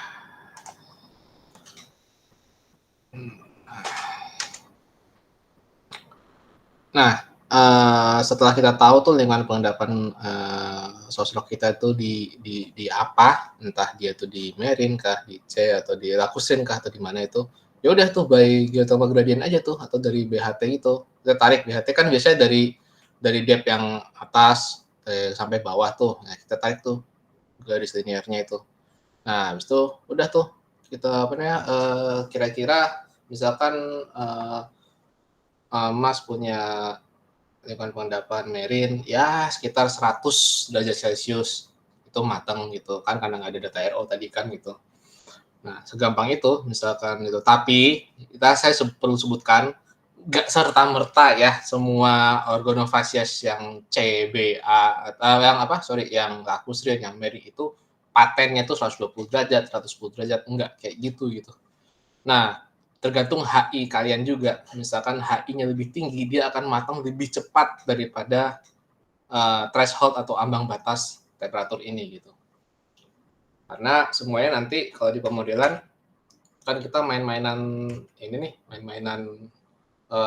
transfer ratio. Nah, pasti yang HI-nya lebih banyak itu di suatu lingkungan pengendapan atau suatu organofasies, dia akan dia akan punya transformation ratio atau TR yang lebih cepat untuk mengeksplosikan hidrokarbon gitu. Itu sih mungkin. Oke, gimana Pak Regian? Sudah cukup atau masih ada pertanyaan lanjutan?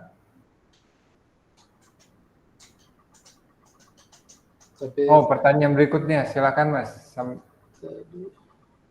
Pertanyaan berikutnya, tadi juga sempat bahas sosrok dengan PNL apa tuh? Prospect and lead maksudnya. Prospect and lead. Di game modeling sendiri kan ada uncertainty terkait migration pathway-nya, di mana migration pathway juga bergantung pada fault cell analysis. Fault cell analysis bergantung pada juxtaposition diagram. Juxtaposition bergantung juga pada interpretasi markernya yang juga punya uncertainty. Pertanyaannya, bagaimana cara reduce uncertainty dan perkirakan migration pathway yang benar? Ini pertanyaannya bagus. Karena nyambung, agak kompleks jadi. Ya, gue bisa lihat kok nih, gue bisa lihat ini pertanyaan bentar ya. Fault cell analysis bergantung pada juxtaposition diagram. Biasanya terlalu pada industri markernya itu. Mungkin yang paling pertama markernya dulu kali ya, Mas ya. Yang paling pertama tuh marker. Marker misalnya kita main kita kan analisisnya entah itu top formasi atau equivalent by SB atau ya you name it lah yang lain itu tergantung target-target kita tersebut gitu. Nah itu tuh kita melihat dulu tuh markernya sudah disamain belum. Kita sudah korelasi ya, mungkin kalau geologic things kan pasti korelasi dulu nih, kita korelasi habis itu fault cell analysis bergantung pada juxtaposition.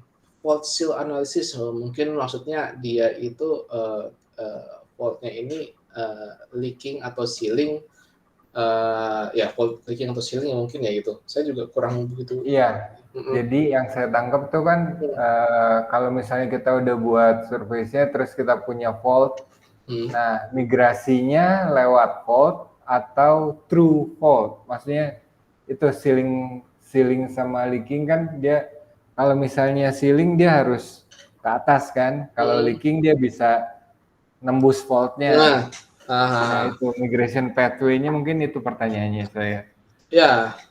Ya, kalau misalkan dari pertanyaan Mas El dari situ, interpretasi pertanyaannya, migrasi paling gampang itu di flexural margin atau di bagian lengkungan gitu.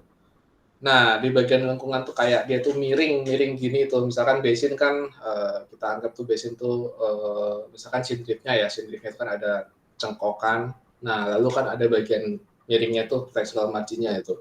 Dia itu paling gampang capillary pressure-nya itu akan melewati situ tuh flexural tersebut. Misalkan ada fault lagi. Nah, si fault-nya itu tuh biasanya kalau aku mikirnya di atas itu ada yang proven show nggak di atasnya tuh. Misalkan faultnya di bagian flexural tersebut. Nah, ada well atau ada sumur di antara fault itu. Nah, itu keberadaan show-nya itu bagaimana gitu.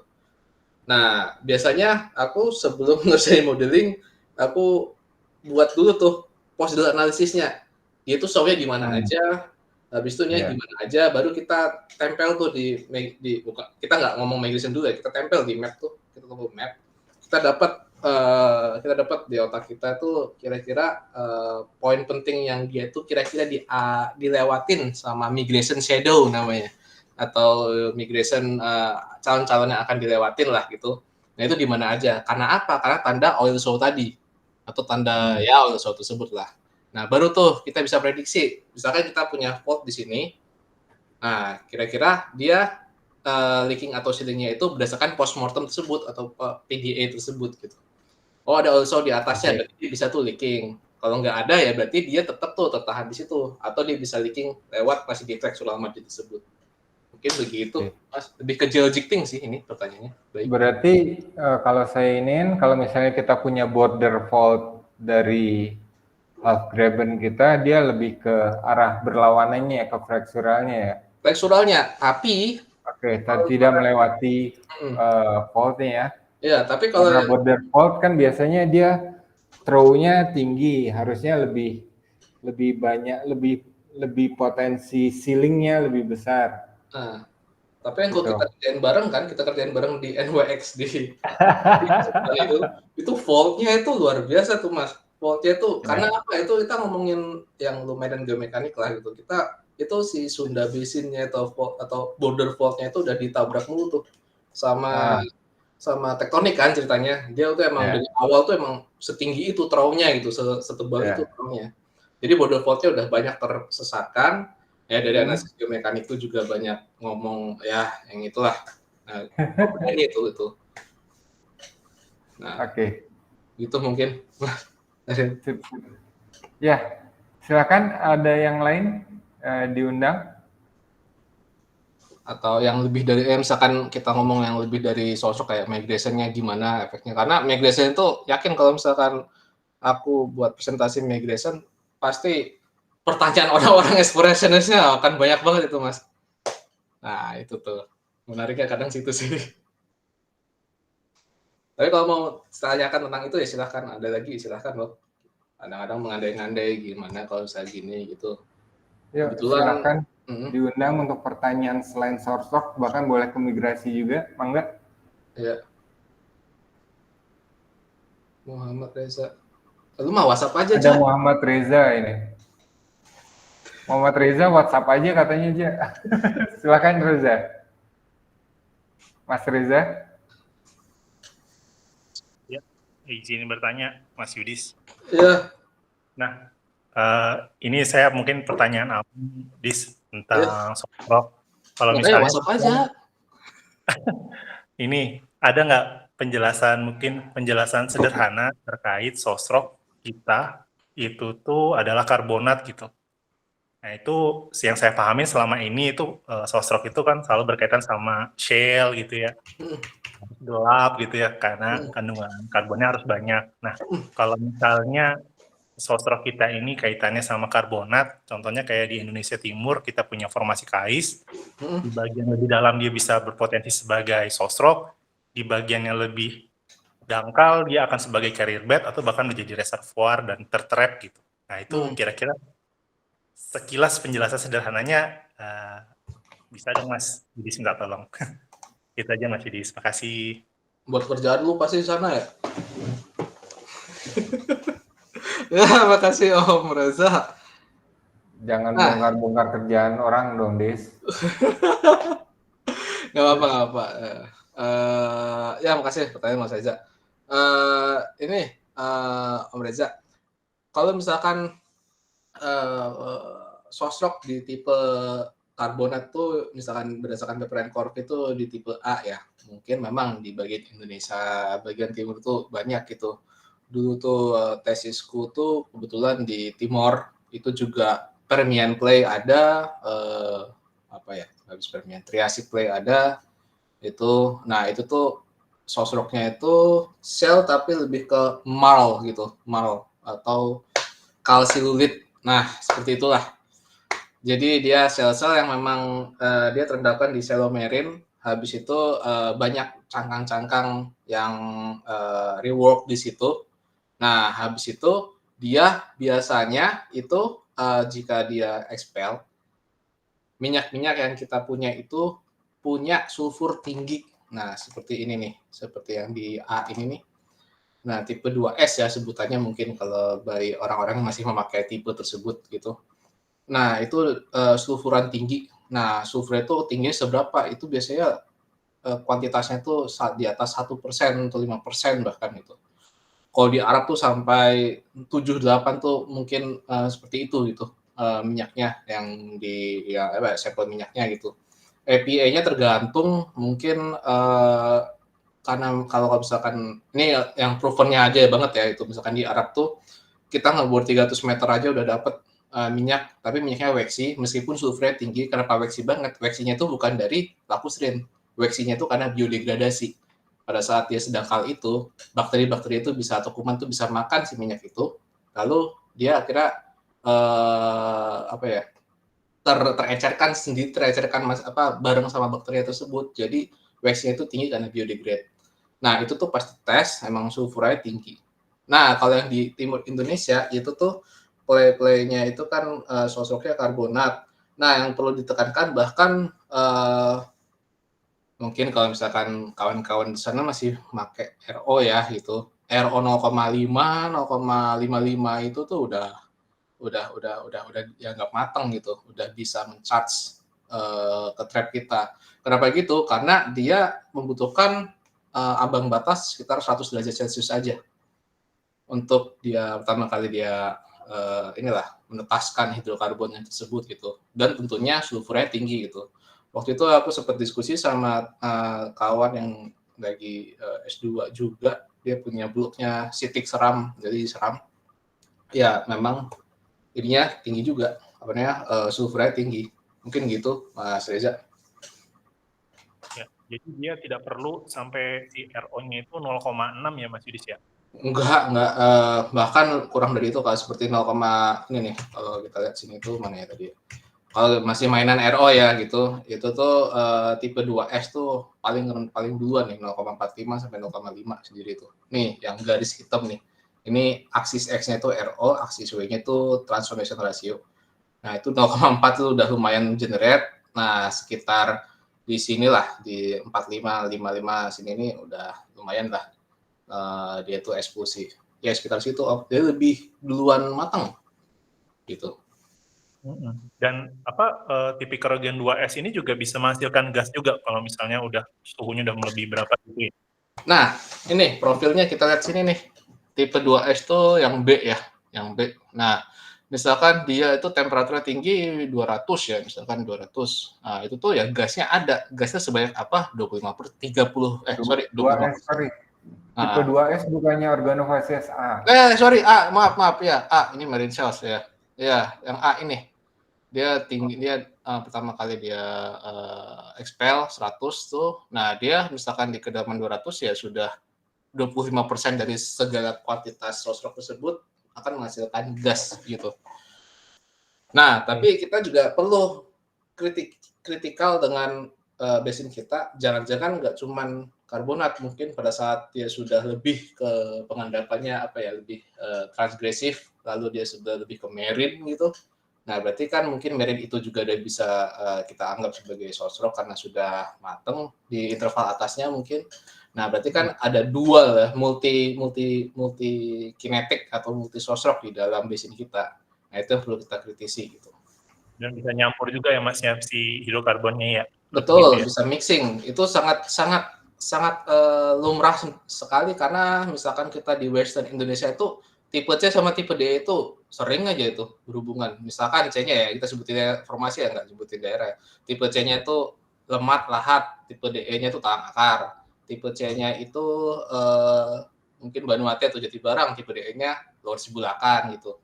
Jadi itu multi sosok tersebut tuh hasilnya ya seperti itu gitu. Jika suatu basin tersebut profil hidrokarbonnya itu ini masih banyak minyak, ini masih banyak gas itu.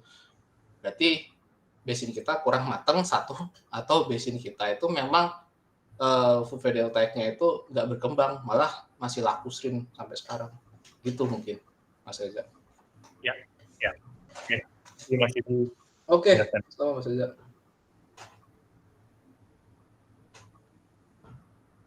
Ini boleh nyambungin tadi nggak? Sebelum jawab pertanyaan baru. Ya, boleh. Silakan. Ya, jadi kan katanya tadi yang tipe organofasies A ini, yang tipe 2S dari karbonat, source-nya banyak di Indonesia Timur. Banyak, Mas. Seram. Mungkin Papua ya situ. Terus Seram situ. Itu Mas. Emang jadi memang sudah dilihat ininya bahwa emang dia. Terus sulfurnya tadi kan ini saya nanya agak banyak. Terus berarti kan di timur tuh banyaknya gas. Maksudnya sudah over mature berarti ya?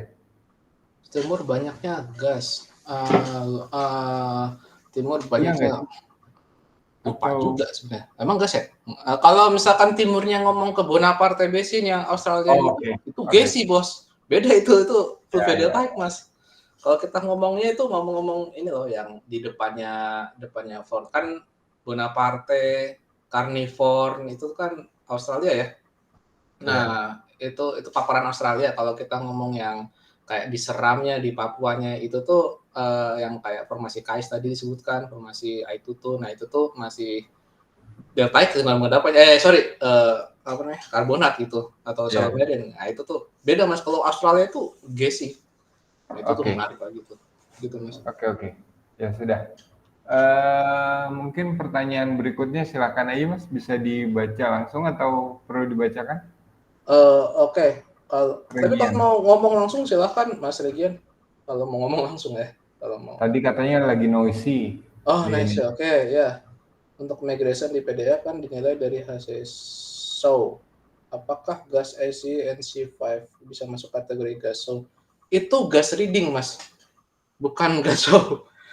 Itu gas reading gitu. Beda, itu gas kromatografi itu biasanya. Itu gas reading artinya itu di situ ada aliran hidrokarbon baik itu pokoknya ada hidrokarbon dulu lah gitu.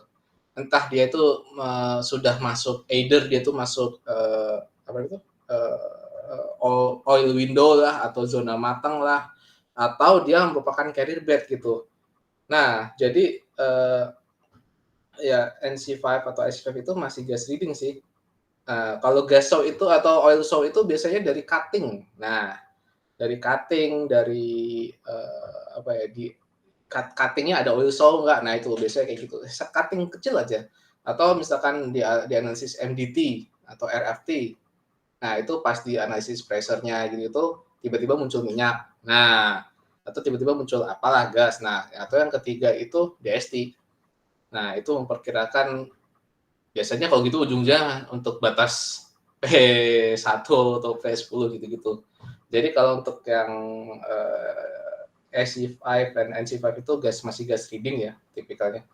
Nah, Ya, itu mungkin saya ini mungkin maksudnya jadi kalau gas udah keluar C5 tuh kan udah maksudnya bukan background gas, setahu saya sih misalnya C1, C2, C3 tuh begitu udah keluar C5 itu biasanya memang sering disebut sebagai gas show. Itu beda dengan oil show. Kalau oil show kan kelihatan di cuttingnya memang ada oil gitu. betul Cuman betul. itu saya pikir sih kalau biogenik nggak sampai C5 mungkin ya. Jadi Enggak. C4 paling ya. iya, jadi itu saya pikir sih sudah bisa masuk kategori gas show. Cuman kita lihat juga apa C5-nya keluar di sepanjang trajektori kita itu bukan gas show berarti kan? Betul. Iya, jadi Ya, betul.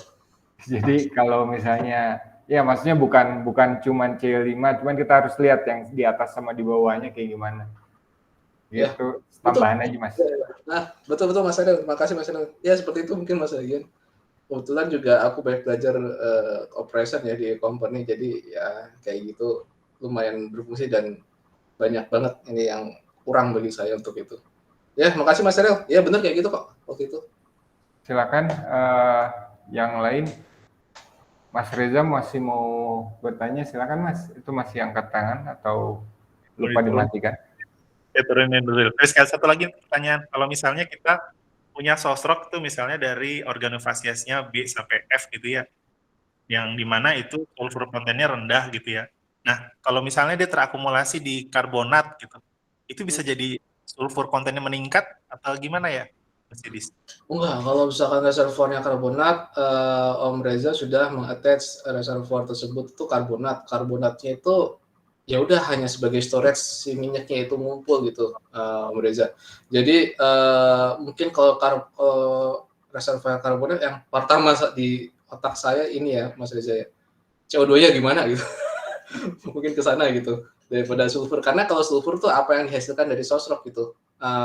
Tentang dia itu di karbonatnya itu jadi apa akumulasi atau dia tuh udah show di situ, sebenarnya ya udah itu cuma sebagai ini, jadi sulfurannya ya nggak begitu amat tinggi gitu. Berarti misalkan kita yang non sulfurnya itu ya non sulfuran lah itu, berarti kita bisa memprediksi ada sosok kita yang dari lingkungan pengendapan selain karbonat yang bisa yang efektif minyaknya udah sampai sini, udah sampai reservoir tersebut gitu. Jadi informasinya malah dibalikkan lagi dari tadi itu induktif, jadi kita deduktifkan lagi gitu. Mungkin gitu Mas. Soalnya kita kalau misalnya kita ketemu ada banyak reservoir, ada anomali nih satu reservoir isinya hidrokarbonnya kayak sulfur, itu bisa kita curagain kemungkinan dia sosroknya beda sama lingkungan reservoir yang lain yang sulfurnya rendah ya Mas ya. Berarti dia mungkin sumbernya beda gitu ya. Apanya? Sorry, apanya beda? Kalau misalnya kita dapat ini ada beberapa struktur di lapangan kita. Nah, di salah satu struktur kita punya sulfur konten itu tinggi hidrokarbonnya, gas misalnya. Nah, itu bisa kita curagain mungkin sumber sosroknya berasal dari yang organofasias A itu ya Mas ya?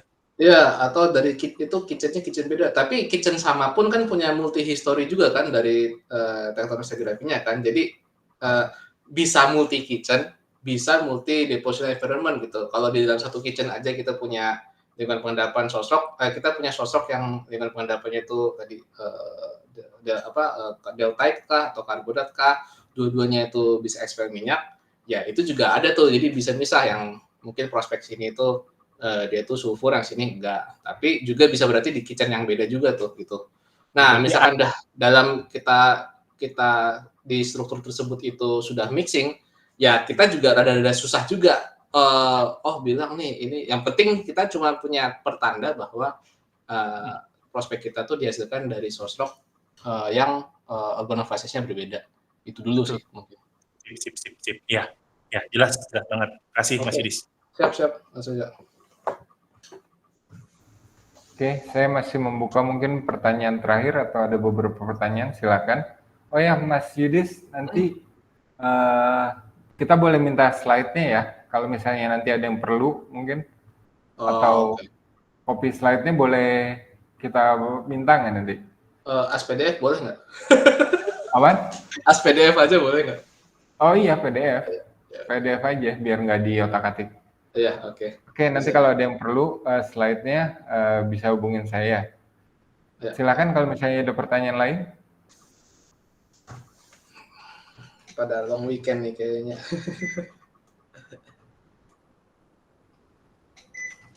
Silakan. Oke, kalau misalnya tidak ada pertanyaan, kita tutup saja diskusi kita malam ini. Mungkin sebelum ditutup, Mas Yudis ada pesan-pesan buat teman-teman, misalnya jangan pakai RO lagi lah, pakai atau gimana, ada pesan-pesan untuk kita semua? Pesan kesannya itu sebagai geologis, kalau kita mau buat prospek dan lead, kita harus tahu geologi regional kita dulu bagaimana. Itu paling pertama. Geologi regional itu akan beranak banyak atau bercabang banyak. Apa cabangnya? Yaitu kita tahu tuh nanti pengendapan kita gimana ya, geojicting-nya bagaimana lah. Nah itu. Lalu yang kedua, geokimia itu nggak bisa dipisahkan bekerja sendiri dia itu. Kita harus integrate juga gitu. Tadi saya bilang di sini tuh at basin scales to both of geological, geophysical, dan geokimia itu juga itu. Geofisikal itu saya dapat untuk tahu batasan sosrok kita yang dia itu dim wiggle-nya itu, dia tuh blur tuh di mana. Nah, itu tuh biasanya sosroknya kayak gitu tuh. Tipikalnya kayak gitu. Lalu untuk dari segi kematangan, ya gampangnya aja untuk tahu tuh geothermal gradient lah. Terus habis itu tadi udah dibatas-batasin untuk sebenarnya kan aku cuma menyadur-nyadur doang kan dari paper-paper itu, dari beberapa paper. Mungkin yang lebih banyak ini sih dari papernya Ziong sama papernya Pepper and Corvey. Nah, itu banyak di situ. Nah, itu tuh juga menyadur, atau enggak kalian kawan-kawan kalau mau modeling pakai Petromod, kayak mau pakai Z-Tower, mau you name it lah, pakai apa-apa. Pasti enggak ada tuh di bawahnya itu kematangan buat eksekusinya tuh RO atau Tmax. Enggak ada. Semua itu temperatur tuh pasti di bawahnya. Ya, coba lihat ya. Tapi yang kita diajarkan tuh, bukan diajarkan, sorry maaf, kita juga perlu diajarkan. Kalau misalkan kita ditanya tuh, pasti RO-nya berapa matangnya, atau ini di berapa matangnya gitu. Tapi sementara yang kita kerjakan di modeling tuh, di bawahnya tuh pasti temperatur gitu. Yeah. Coba aja mau di software apapun gitu. Nah, lalu yang ketiga, ya untuk tahu critical point, expulsion dan lain-lain, itu tuh source rock tuh bergantung sama hydrogen index sama TOC. Apalagi kalau kita analisis restorasikan tadi, dibalikin lagi ke awal. Nah, intinya lah kita ini geologic, jadi kita bekerja dari dasar dulu, back to rocks, yaitu lingkungan endapan. Disitulah intinya dari presentasi saya ini. Dah itu aja. Ariel, makasih banyak. Mantap, terima kasih banyak. Jadi harus jadi geologis ya. Suka saya. Oke, terima kasih banyak Mas. Kita tunggu presentasi berikutnya. Dan ini saya tutup presentasi kita. Terima kasih banyak atas semua teman-teman yang memberikan memberikan pertanyaan atau menyimak diskusi ini. Ya, terima kasih banyak. Akhir kalam, Assalamualaikum warahmatullahi wabarakatuh. Waalaikumsalam warahmatullahi wabarakatuh. Terima kasih banyak Mas Ariel.